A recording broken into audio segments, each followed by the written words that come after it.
अपने चंचल मन को एवं चंचल उपयोग को स्थिर करने के लिए जनवाणी माता के माध्यम से अपनी वर्तमान ज्ञान की पर्याय में सम्यक भेद ज्ञान उत्पन्न करते हुए शरीर और शरीर से भिन्न जितने भी चेतन अचेतन पदार्थ हैं उनका मुझ भगवान आत्मा से किसी भी प्रकार का कोई संबंध नहीं है। इस प्रकार सम्यक भेद ज्ञान पूर्वक शरीर आदि पर पदार्थों का लक्ष्य छोड़ के अंदर जो अखंड ज्ञान ज्योति स्वरूप भगवान आत्मा है उसमें ही अपनी वर्तमान पर्याय का संबंध जोड़ते हुए कि मेरा ये भगवान आत्मा सदा काल शरीर आदि पर पदार्थों से भिन्न प्रकट अखंड ज्ञान ज्योति स्वरूप है। ऐसा अपने आप को जानो और ऐसा ही अनुभव करो कि वर्तमान में ही हमारा भगवान आत्मा शरीर आदि पर पदार्थों से भिन्न प्रकट अखंड ज्ञान ज्योति स्वरूप ही है।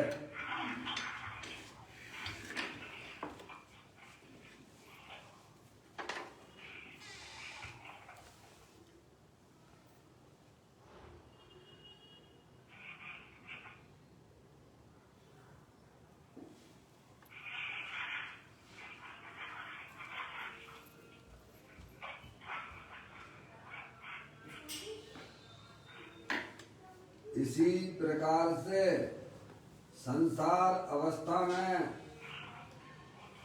आत्मा की पर्याय में जो विविध प्रकार की पुण्य पाप के परिणाम होते हैं वे समस्त भाव पर के लक्ष्य से होने वाले भाव हैं। वे हमारे आत्मा का स्वभाव नहीं है। ऐसे समस्त रागादिक परिणामों में एकत्व बुद्धि, ममत बुद्धि, कर्तृत्व बुद्धि, भोक्तृत्व बुद्धि तथा उन रागादिक परिणामों की ज्ञाता बुद्धि को भी छोड़ते हुए अंदर जो अखंड ज्ञान ज्योति स्वरूप भगवान आत्मा है जो कि पूर्ण निराकुलता स्वरूप वाला है, सुख शांति का भंडार है, अतीन्द्रिय आनंद का पिटारा है, पूर्ण वीतराग स्वरूप है। ऐसे ज्ञायक प्रभु परमात्मा में शरीर राग आदि का लक्ष्य छोड़ के मैं तो तीनों काल अतीन्द्रिय महापदार्थ भगवान आत्मा हूँ ऐसा अपने आप को जानो और ऐसा ही अनुभव करो कि मैं वर्तमान में ही शरीर राग आदि से भिन्न पूर्ण वीतराग स्वरूप भगवान आत्मा हूँ।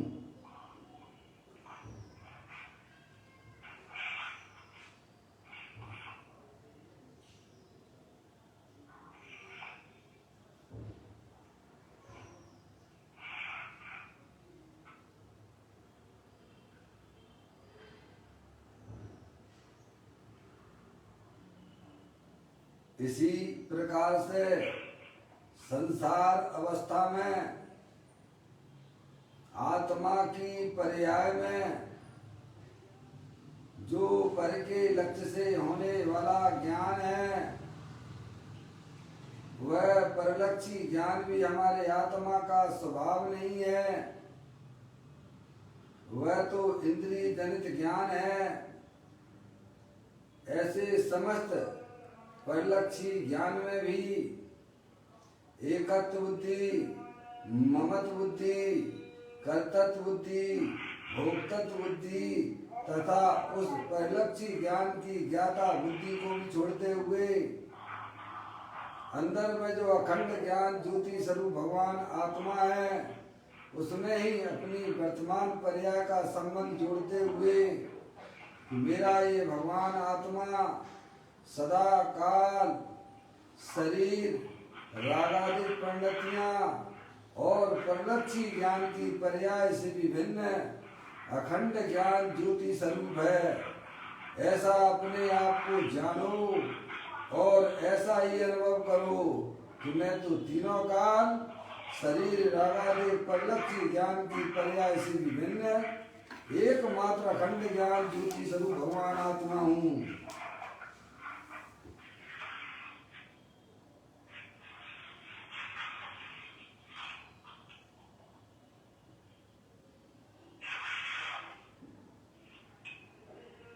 मेरे भगवान आत्मा में शरीर आदि पर पदार्थ, रागादिक परिणतियां और परलक्षी ज्ञान की पर्याय का प्रवेश नहीं होता है, क्योंकि मेरा ये भगवान आत्मा सदा काल शुद्ध वीतराग विज्ञान घन स्वरूप है।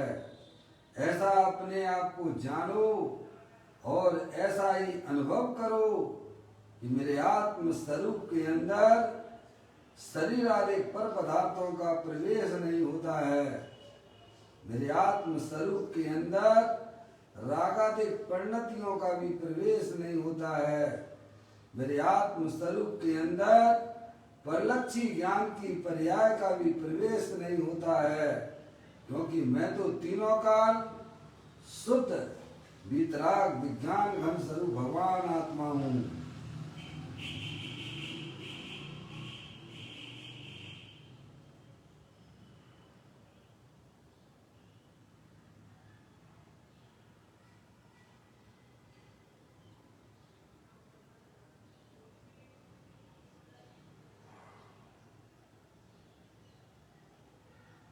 द्रव्य कर्म, भाव कर्म, नौ कर्म रहित शुद्धात्म स्वरूपो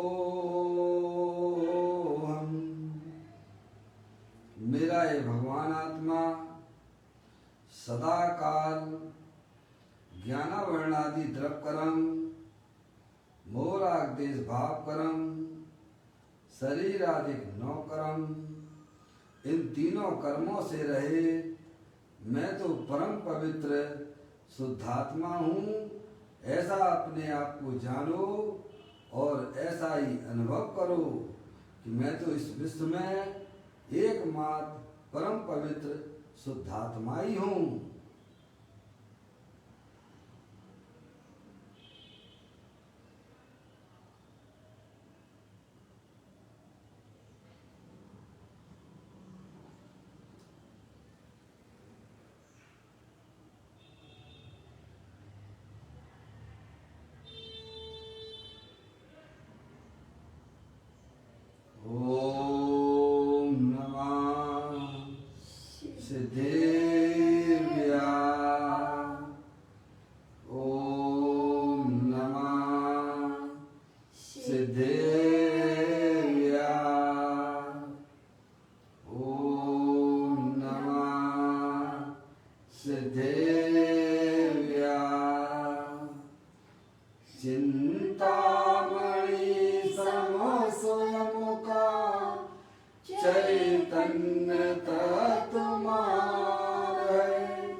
गुण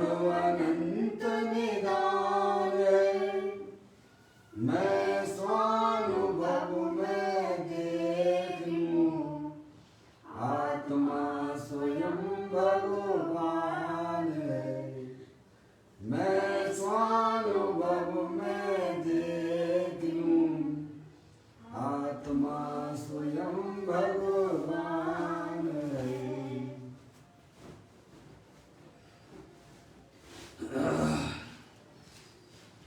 द्रव्य दृष्टि दिनेश्वर और पर्याय दृष्टि विनेश्वर की चर्चा महान ग्रंथ के माध्यम से हम और आप यहाँ इसका वाचन कर रहे हैं।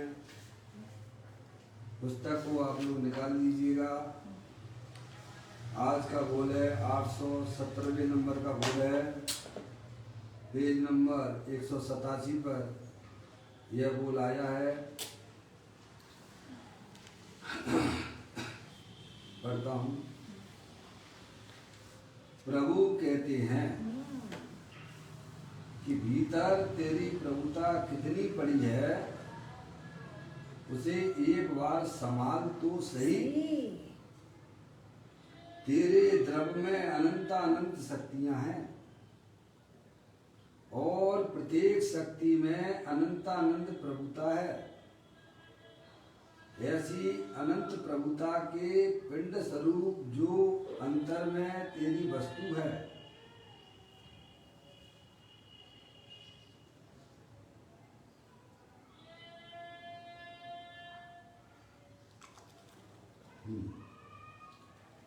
अनंत प्रभुता के पिंड स्वरूप जो अंतर में तेरी वस्तु है, उसे आचार्य देव भगवान रूप से संबोधन करते हैं। श्री समय सार जी की 72वीं गाथा की टीका में 3 बार इस गायक आत्मा को भगवान कहकर वर्णन किया है। देखिएगा, यहाँ पर अपनी आत्मा का परिचय दिया जा रहा है। अपनी चैतन्य वस्तु कैसी है, हमने कभी भी अपने आप को जानने का प्रयत्न ही नहीं किया है। अनादि काल से हम अपने आत्मा के स्वरूप को जानते ही नहीं हैं, और जहाँ आत्मा के ज्ञान कराया जाता है वहाँ हम जाते ही नहीं हैं। तो बताइए, हमें अपने आत्मा का परिचय कब होगा? समझ में आया? अनादि काल का अपना आत्मा संसार में रखड़ पट्टी कर रहा है, जन्म मरण कर रहा है, एक शरीर को छोड़ता है, दूसरा शरीर ग्रहण करता है। ऐसा हमारा आत्मा अनादि काल से अज्ञान दशा में वर्तमान पर्याय में दुखी होता हुआ अनंत जन्म मरण को धारण करता है। जिनका महान पुण्य का उदय होता है, उन्हें अर्यंत परमात्मा आदि पंच परमेष्ठियों का समागम प्राप्त होता है। तब यहाँ यह आत्मा, यह जीव अर्यंत भगवान की बात को सुनकर यहाँ पर सावधान हो जाता है। समझ में आ गई भाई साहब?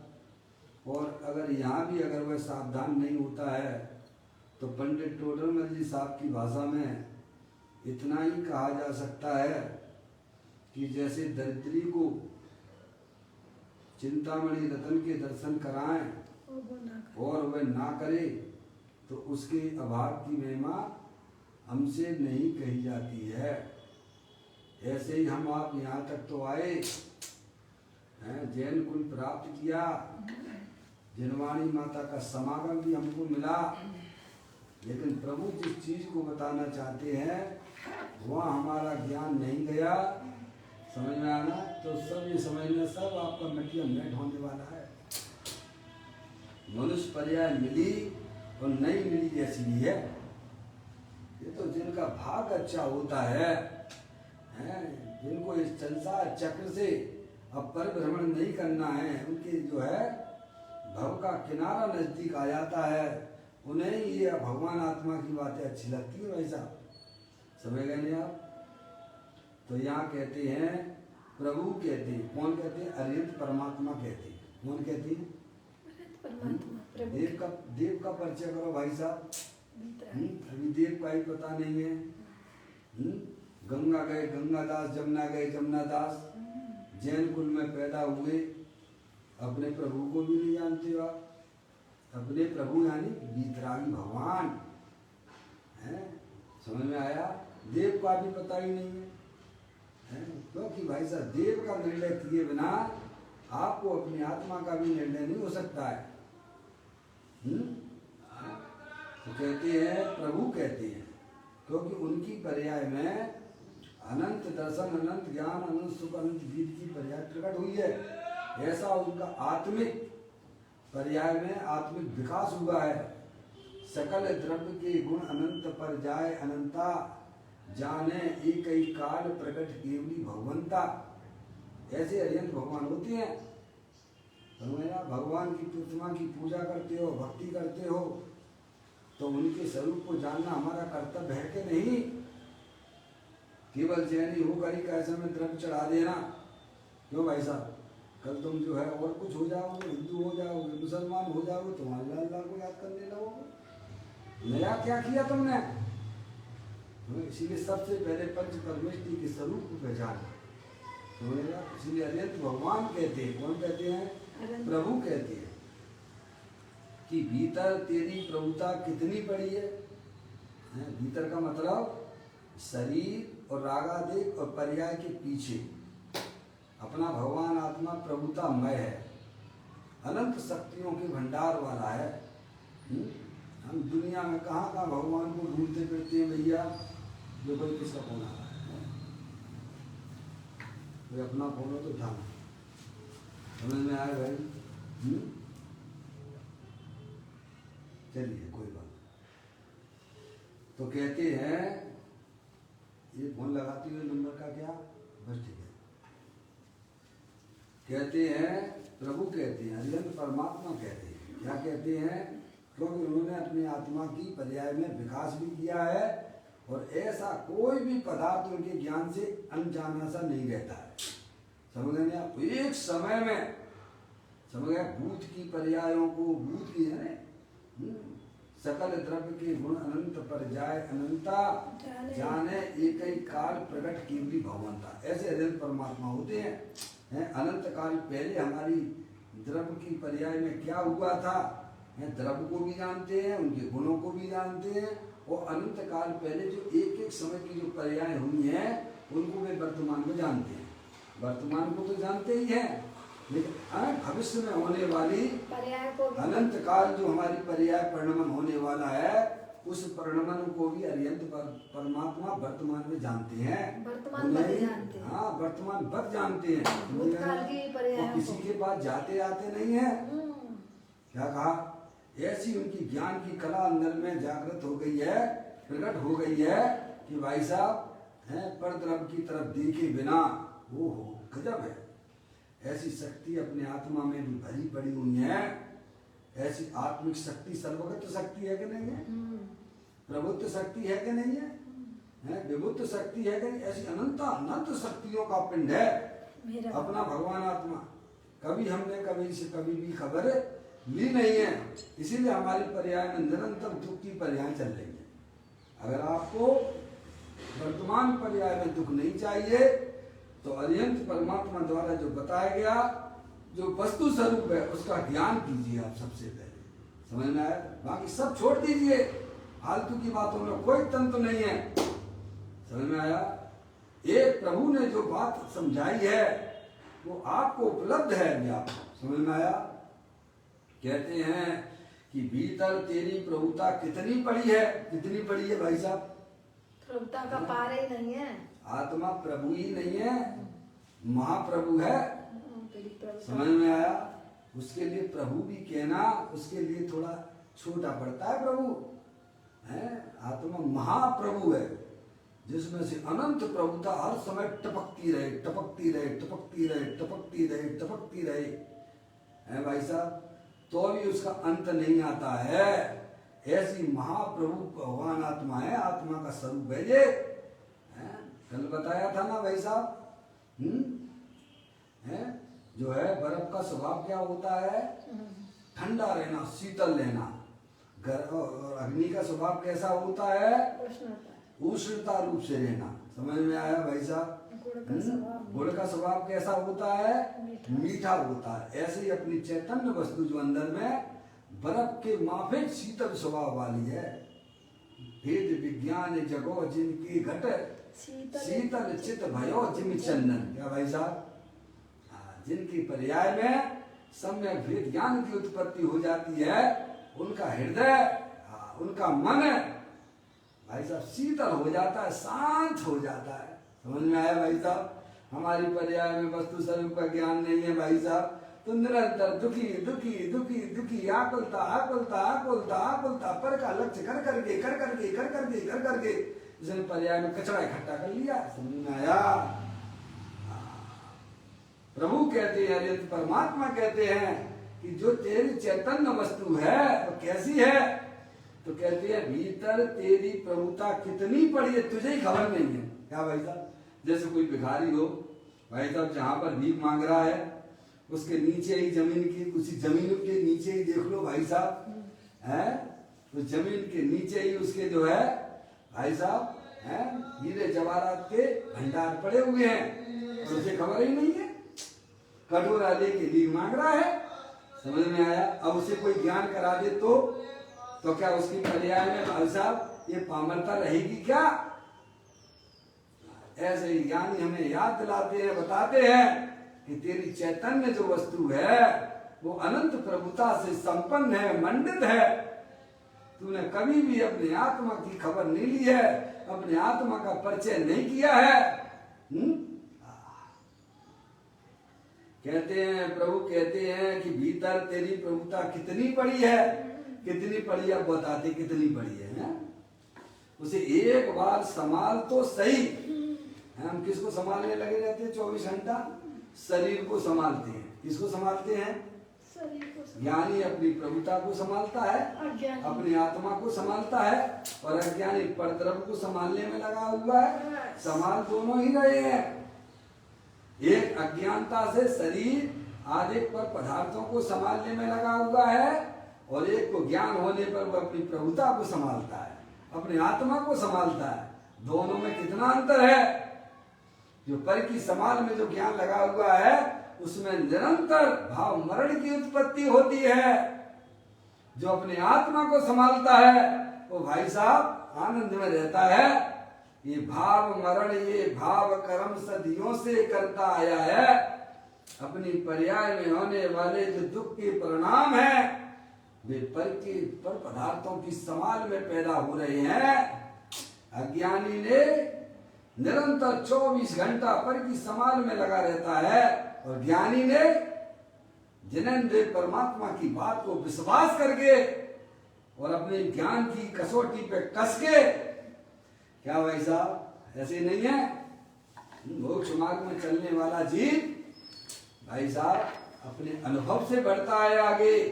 ज्ञान की पर्याय में श्रद्धा और ज्ञान के बल पर बढ़ता है, किसी की देखा देखी से नहीं। समझ में आया? सब कर सकते हैं संगी पंचेंद्रिय जीव कार, पर जाओ बैठो सुनो तब तो होगा ना भाई साहब। अनादिकाल के अज्ञानी है। कहते हैं उसे एक बार संभाल तो सही, अपनी जब प्रभुता आनंद भरी हुई है भाई साहब उसका ज्ञान करो, उसको संभालो तो तुम्हें मालूम पड़ जाएगा कि भाई साहब उसकी संभाल में वो आनंद ही आनंद मिलता है। आनंदमयी वस्तु है। हम चौकीदारी करते हैं किसकी? पर पदार्थों की चौकीदारी करते हो आप। शरीर की चौकीदारी करना ये क्या है भाई साहब? अपने दर्शन को, अपने ज्ञान को, अपने चारित्र को, अपने वीर को कहाँ लगा रहे हो? मुर्दे की चौकीदारी में लगाए हुए। हम कितनी 24 घंटा सुबह से उठते हैं शाम तक सोते हैं, है भाई साहब? तो किसकी चौकीदारी करके सोते हो? और क्या शरीर किसका संभल रहा है मुझे बताइए आप? अरे यही दर्शन ज्ञान चारित्र वीर भाई साहब जो आपके पास में है, यही अपनी आत्मा की संभाल करके उसको संभालो भाई साहब। समझ में आया? ज्ञानी चैतन्य वस्तु को संभाला करते हैं, उनके पास में भी इतना ही ज्ञान है जितना आपके पास में है। समझ में आ गया? पर उस ज्ञान का उपयोग वे अपनी आत्मा की साधना आराधना में करते हैं, और हम उसी ज्ञान को कहाँ लगाते हैं? पंचेंद्रिय के विषयों में लगाते हैं। क्या भाई साहब? देखिएगा बहुत ही सुंदर सुंदर बातें हमारे ग्रंथों के अंदर भरी हैं। पर कभी हम सुध ही नहीं लेते हैं।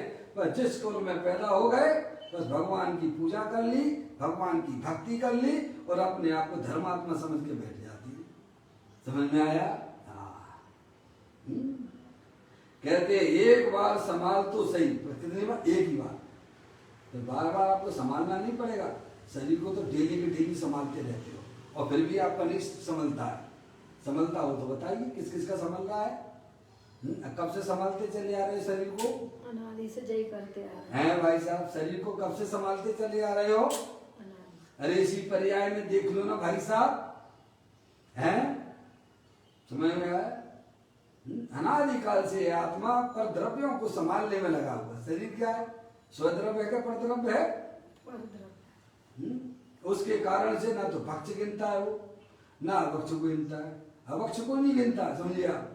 जो मिला है ना, जाति ना पात ना कुछ ना कुछ। समझ में आया भाई साहब? ना अभक्ष को जो भी खा भाई साहब खाते जा खा, क्या पड़ेगा? किस परिणामों का फल क्या होगा? है ना तुम्हें दूध की मर्यादा पता, ना तुम्हें नमक का पता, कौन सा नमक खाना क्या भाई साहब, कुछ भी पता नहीं है। बस जो मिल जाए भाई साहब बस डालो उस पेट में, है? तब भी तुम स्वस्थ हो जाओ तो भाई साहब समझ लें, तब भी तो तुम कैसे बीमार बने रहती हो। समझ में आया भाई साहब? इतना पाप करते हो, किसके निमित्त करते हो? इस शरीर के निमित्त। ओहो, ज्ञानी तो वैराग हो जाता है। नो भैया, अब ये गलत काम नहीं करना। अब तो जिनन देव परमात्मा ने जो हमारे चरणान योग में जो बताया है इसको जाए समझना, उसको उसी प्रकार का देना। समझना, ऐसे उसकी परिणाम ऐसे हो जाते हैं तो स्वभाव तो उसकी प्रगति में वैसे ही चलता रहता है। समझ में आगे कि नहीं आगे भाई साहब? और हमें कुछ विवेक ही नहीं है। शरीर के निमित्तों के हम कितने कितने पापों का बंद करते हैं। समझ में आया? ज्ञानी ने अपने चैतन्य स्वरूपी भगवान आत्मा के स्वरूप को पहचान लिया है, अपनी वर्तमान ज्ञान की पर्याय में निर्णय किया है भाई साहब। अब इसको टिकना हो तो टिके और ना टिकना हो तो ना टिके। किसको? शरीर को। समझ में आया? मैं तो इसे खिलाऊंगा तो जो जिनेंद्र परमात्मा ने बताया वैसा ही चलेगा। चलना हो तो चले, ना चलना हो तो ना चले। वहां से उसने अपने उपयोग को उठा लिया। क्या कर लिया है? चैतन्य स्वरूपी भगवान आत्मा जिन्हें प्राप्त होता है भाई साहब, उनके जीवन में चारों अनुयोग हुआ करते हैं, तब पर्याय में शांति की प्राप्ति होती है। केवल आत्मा आत्मा की बातें करते रहो और अभक्ष का सेवन करते रहो, 3 काल में तुम्हें सम्यक दर्शन नहीं हो सकता है। ऐसा मैं नहीं कहता हूं, ऐसा ग्रंथों में लिखा पड़ी है। आपके रतनकरण सराफाचार्य जी में समंत आचार्य देव ने भी यही बात लिखी है। 50 साल हो गए शास्त्र सुनते सुनते, पढ़ते पढ़ते, लेकिन अनीति अभक्ष, अनीति अन्याय और अभक्ष का सेवन करता है तो शास्त्र क्या करेंगे बताइए आप? सोचिए आप, विचार कीजिए भाई। यहाँ कहते हैं एक बार ऐसी तेरे अंदर प्रभुता पड़ी हुई है जो पर द्रव पर भाव और पर्याय से भिन्न अखंड ज्ञान ज्योति स्वरूप है। तो ज्ञानी उसको संभालते हैं। किसको संभालते हैं? अपनी चैतन्य वस्तु को संभालते हैं। उसी में अपना ज्ञान लगाते हैं, उसी में अपना दर्शन लगाते हैं, उसी में अपना चारित्र लगाते हैं और जितना उसी में अपना वीर को लगाते हैं। और हम पंचेंद्रिय के विषयों में ऐसे ऐसे मस्त हो रहे हैं, ऐसे मस्त हो रहे हैं भाई साहब, लाठी खुलेगी जाके सीधी निगुद में। किसी भगवान से ना पूछना, भगवान का ही संदेश है ये। अरे जिसका ज्ञान है उसमें लगा दो, जिसका वीर है उसमें लगा दो, जिसका दर्शन है उसमें लगा दो, जिसका चारित्र है उसमें लगा दो। आत्मा का दर्शन ज्ञान चारित्र वीर आत्मा में लगा दो। आत्मा का है, आत्मा में तुमने लगा दिया तो समझ लो आपने संसार की जो है जन्म मरण की बेल काट दी आपने।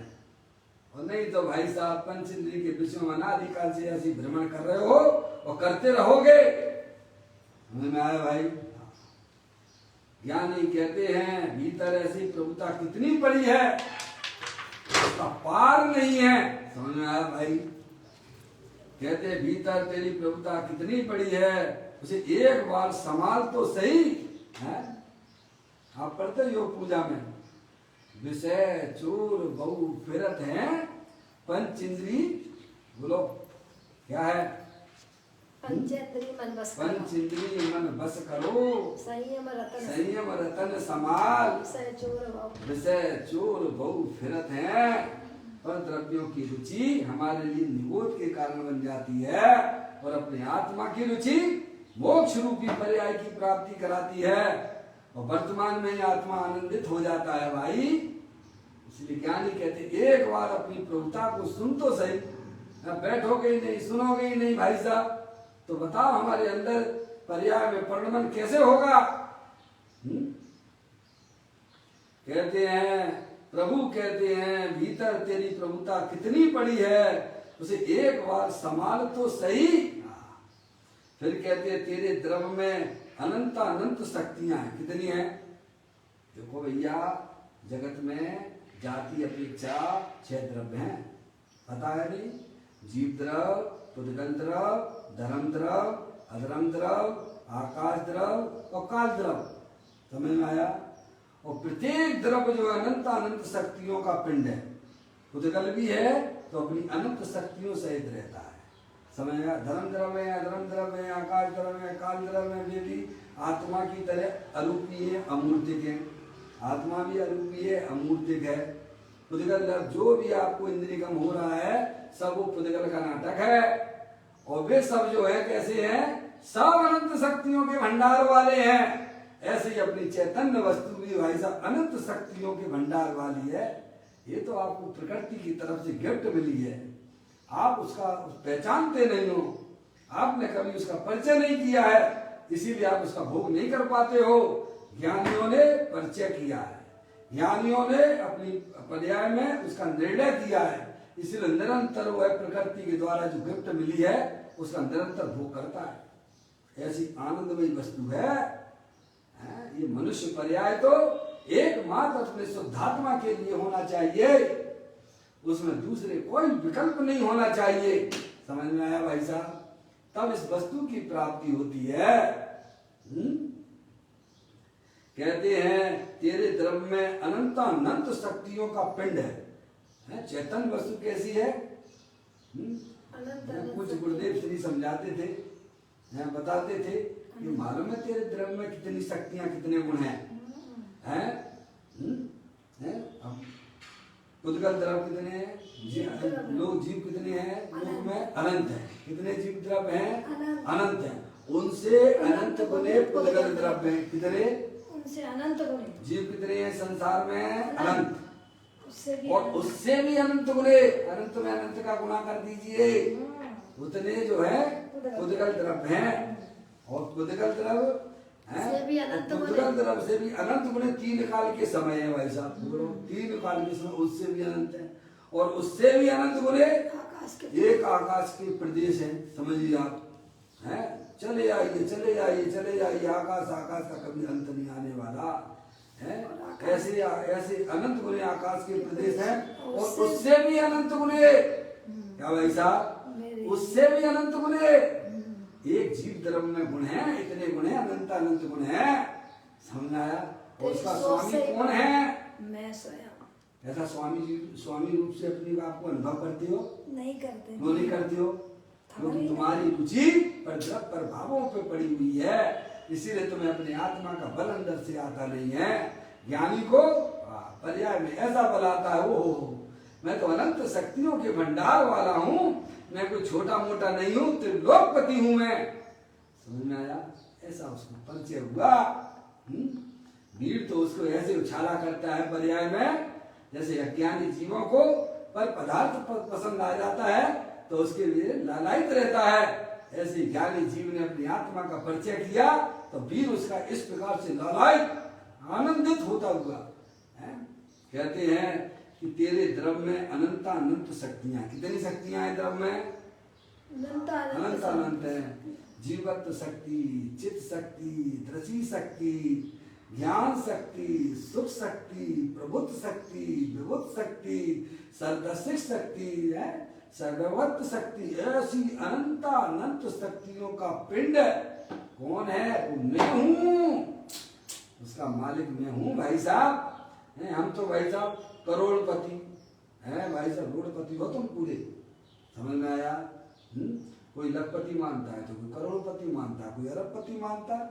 अनंतपति तो ज्ञानी अपने आप को देखते हैं।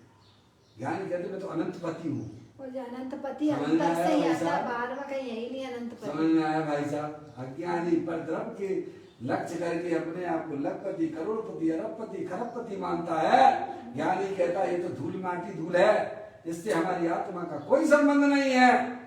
मैं तो अनंतपति हूँ, अपनी अनंत शक्तियों का स्वामी मैं हूँ। ऐसी अंदर से ज्ञानी की आवाजें आती हैं। समझ में आया? कहते हैं तेरे द्रव्य में अनंत अनंत शक्तियां हैं और प्रत्येक शक्ति में अनंत अनंत प्रभुता भरी है। कैसी भरी है? अनंत अनंत प्रभुता भरी हुई है। समझ गए आप? जैसे शक्कर है ना, आपकी शक्कर, कोई मिश्री का डेला है आपका, तो मिश्री का जो डेला है वह मिश्री का कहाँ पर मीठी नहीं है, कहाँ पर नहीं है मीठी? सर्वांग। बताओ, सर्वांग में है ना, पूरे द्रव्य में फैली हुई है ना। समझ गए? पूरा जहां से भी चाखोगे ना भाई साहब, वहीं से कैसा में वह मीठी का स्वाद आता है। ऐसे उसमें जो सफेदी है सर्वांग में है कि आगे पीछे ऊपर है, पूरी सर्वांग है। ऐसे ही अपना आत्मा अनंत शक्तियों की भंडार वाला है, पूरा का पूरा भाई साहब अनंत शक्तियां, एक एक शक्तियां प्रभुता से संपन्न है। ज्ञान शक्ति है, दर्शन शक्ति है, सुख शक्ति है, प्रभु शक्ति, ऐसी अनंत अनंत शक्तियों, एक एक शक्तियां अपनी प्रभुता से भरी हुई है। समझ गए आप? ज्ञान करो भाई, मनुष्य पर्याय मिली है तो अपनी आत्मा का ज्ञान करो। आपको मौका मिला है, चूक मत चौहान। दौल समझ सुन चेत सयाने, काल वृथा मत खूबे। यह नर भव फिर मिलन कठिन है, जो सम्यक नहीं होवे। अपनी आत्मा का ज्ञान करो। अपना आत्मा इतना प्रभुतामय है कि भाई साहब उसमें निरंतर प्रभुता ही टपकती रहती है। ऐसा अपना भगवान आत्मा है भैया। कहते हैं तेरे द्रव्य में अनंत अनंत शक्तियां हैं और प्रत्येक शक्ति में अनंत अनंत प्रभुता है। समझ गए आप?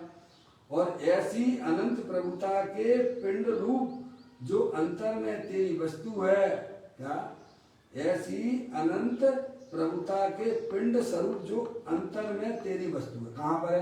अंतर में। अपने भगवान आत्मा के दर्शन करना है तो कहाँ करना? अरे परमात्मा के लिए दर्शन करना है तो अपने भगवान आत्मा के दर्शन करना पड़ेगा तुमको। अरे तो भगवान के लिए दर्शन करना तो तुम्हें अपनी आत्मा के दर्शन करना पड़ेगी।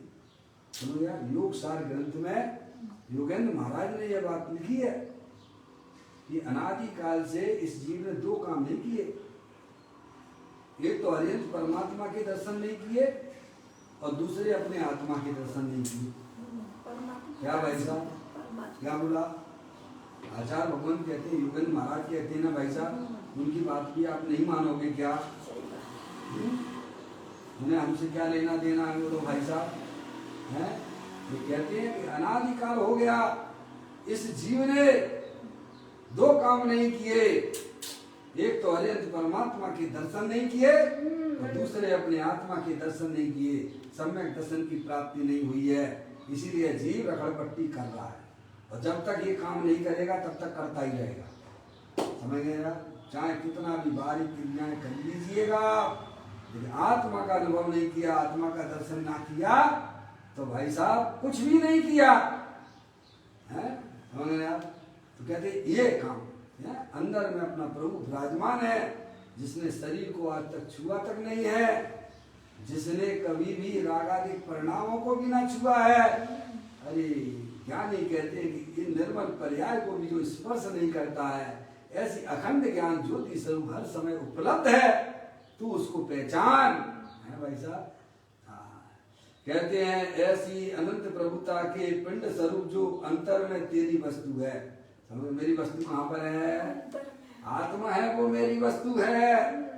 बाकी शरीर रागादिक पर वस्तुएं हैं, उनका हमारे आत्मा के साथ किसी प्रकार का कोई संबंध नहीं है। समझ में आया भाई साहब? बोलिए, हम तो पता नहीं किन किन को अपना माने बैठे हुए हो है भाई। अरे पर्याय में दुख मिलेगा भाई। किसी से भी प्रेम मत करो, प्रेम करने लायक है तो अपना चैतन्य वस्तु है, तुम एक बार उसके स्वरूप को पहचान लो है भाई साहब। आपका प्रेम तो ऐसे ऐसे ऐसे भागेगा आपकी आत्मा की तरफ, जे स्वरूप समझे बिना पामे दुख अनंत समझाऊं ते पद नमूं श्री श्री सतगुरु भगवंत। समझ में आ गई भाई साहब। तो यहाँ कहते हैं ऐसी अनंत प्रभुता के पिंड स्वरूप जो अंतर में तेरी वस्तु है, अंदर में बैठे हुए भाई साहब बिल्कुल पूरी तरह से सुरक्षित हो।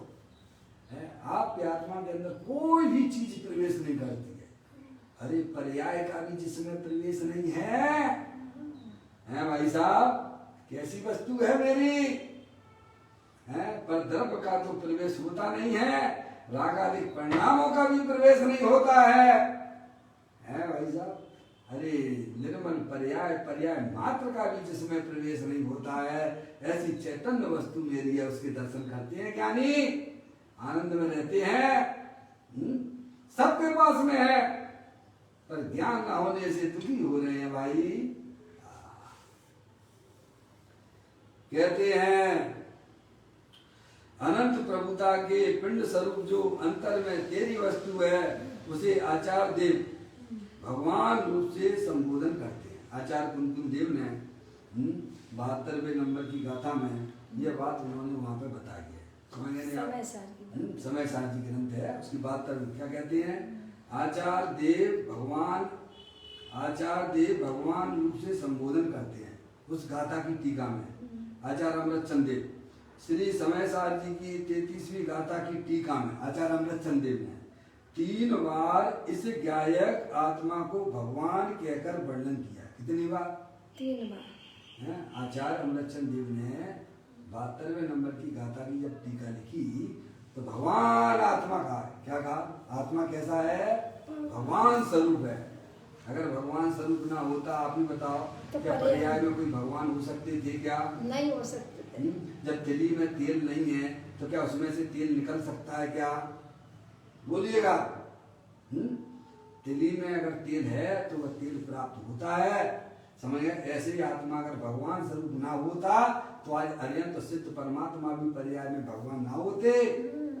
समझ गए? भगवान कह के पुकारा है।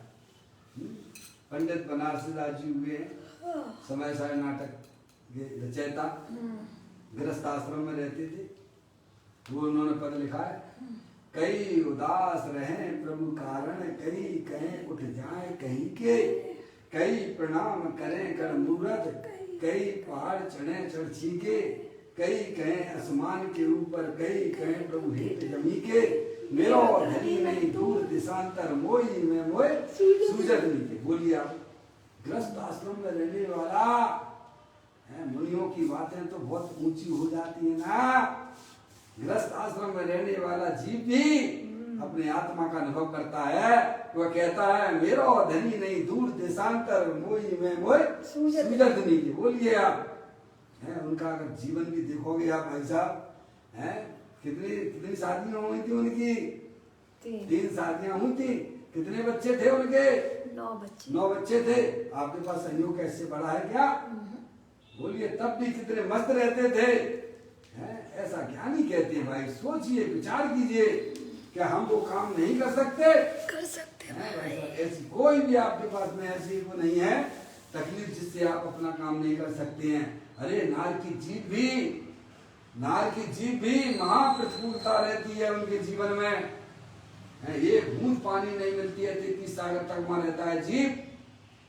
ऐसी भयंकर सर्दी गर्मी पड़ती है तो भी सब प्रतिकूलताएं होने पर भी वो अपने आत्मा का अनुभव कर लेता है। भाई साहब, आत्म अनुभव करना बहुत सरल बात है, पर आप उस तत्व को जब तक माँ जनवाणी माता के पास जाके नहीं सुनोगे तब तक लाख प्रयत्न कर लीजिए, आप कितने भी आप ऐसे अणुव्रत महाव्रत के ढेर लगा लीजिए, लेकिन स्वाध्याय के द्वारा अपनी आत्मा को पहचानने की कोशिश करना चाहिए हमें। जिसके आश्रय से इस संसार को तिरा जाता है। भगवान चलता फिरता तीर्थ है आपका। एक बार अपने आत्मा का परिचय करो भाई। तीर्थ किसे कहते हैं? जिससे तिरा जावे अपनी चैतन्य वस्तु जो अनादि अनंत है, प्रभुता से संपन्न है, मंडित है। हम प्रभु को पता नहीं कहाँ ढूंढा करते हैं। ज्ञानी कहते हैं कि तेरा प्रभु तेरे अंदर ही विराजमान है। तेरा प्रभु तो अपने आप को पहचानने की कोशिश तो कर। कहते हैं श्री समय सार जी की 72वीं गाथा की टीका में 3 बार इस गायक आत्मा को भगवान कहकर वर्णन करते हैं। क्या भाई साहब बोलिए, आपको अपने पंच परमेष्टि पे विश्वास है कि नहीं है? हैं बताइए आप। अरे भगवान को हमसे क्या लेना देना है? आचार परमेष्टि को हमसे क्या लेना देना है? मोही जीवों को तो बात समझ में आती है, उन्हें कोई आपसे कोई है भाई साहब ने कुछ लेना देना हो तो समझ में आता है। ये पंच परमेष्टि वीतरागी गुरु हैं, वीतरागी गुरु हैं, उन्हें हमसे क्या लेना देना? समझ गए आप? और वे ये नहीं कहते हैं कि जो मैं कह रहा हूं तुम वैसा ही स्वीकार कर लो, तुम विचार तो करो अपनी तर्क से, युक्ति से, न्याय के द्वारा अपनी चैतन्य वस्तु को कसो, तब आपको स्वयं में भी समझ में आ जाएगा कि वास्तव में मेरा भगवान आत्मा सुख शांति का भंडार है, समझे, प्रभुता से संपन्न है, मंडित है, सुशोभित है। ऐसा प्रभु देव देवल में विराजमान है, जिसने शरीर रागादि एक पर्याय तक को स्पर्श तक नहीं किया है। ऐसी चैतन्य प्रभु वर्तमान में आपको उपलब्ध है। आप उसका ज्ञान करिए, उसका श्रद्धान कीजिए और निरंतर अपनी पर्याय में होने वाले जो दुख की पर्याय होती हैं वे सब विलय को प्राप्त होने लग जाती हैं। इस प्रकार की सुंदर चर्चा इस बोल में ज्ञानी हमें समझाते हैं। अर्यंत परमात्मा ने बताई, आचार्य भगवंतों ने समझाया और यहाँ ज्ञानी हमें समझाते हैं। एक बार सब पर द्रव्यों का पक्ष छोड़ के निरपेक्ष होकर, समझ में आया? ये लफड़े झपड़े में नहीं पड़ना। समझ में आया भाई साहब कि मैं दिगंबर हूँ, कि मैं श्वेतांबर हूँ, कि मैं ये हूँ, कि मैं वे हूँ, ये सब बातें छोड़ दीजिए। आत्मा ना कभी दिगंबर होता है ना श्वेतांबर होता है, समझ गए नहीं आप? वो तो तीनों का दिगंबर स्वरूप है, समझ गए? ये तो शरीर के भेद हैं, समझ गए नहीं आप? तो ज्ञानी जो है अपने आत्मा के स्वरूप को हमें बताते हैं। सभी आत्माएं भगवान आत्मा हैं, कोई छोटा बड़ा नहीं है। यहाँ तो निगोदिया का जीव भी ज्ञानी से भगवान आत्मा देखते हैं, समझ गए नहीं आप? तो आपस में ऐसा मतभेद न करते हुए कहा जब मैं तो जानने देखने वाला भगवान आत्मा हूँ, अत्यंत परमात्मा ही हमारे परमात्मा है और आचार परमेष्टि ही वास्तव में हमारे आचार्य हैं। इस प्रकार का व्यवहारिक श्रद्धान ज्ञान करते हुए उनके द्वारा जो तत्व हमें बताया जा रहा है उसकी तरफ ध्यान दीजिए। आपस में किसी प्रकार की खींचातानी न करते हुए तत्व से जुड़ने की भावना रहे। बस यही मंगल भावना के साथ इसको पूरा करता हूँ। 817वें नंबर का बोल अपन ने पूरा किया। कल फिर एक नए बोल के साथ में चैतन्य काय सुमरण प्रतिक्षण करो रे, भव के अनंत दुख को चलू मैं हरो रे, आचय अनंत निज शोक निधान पाओ, गाओ अरे नितैसी के गीत गाओ। 9 नमोकार मंत्र।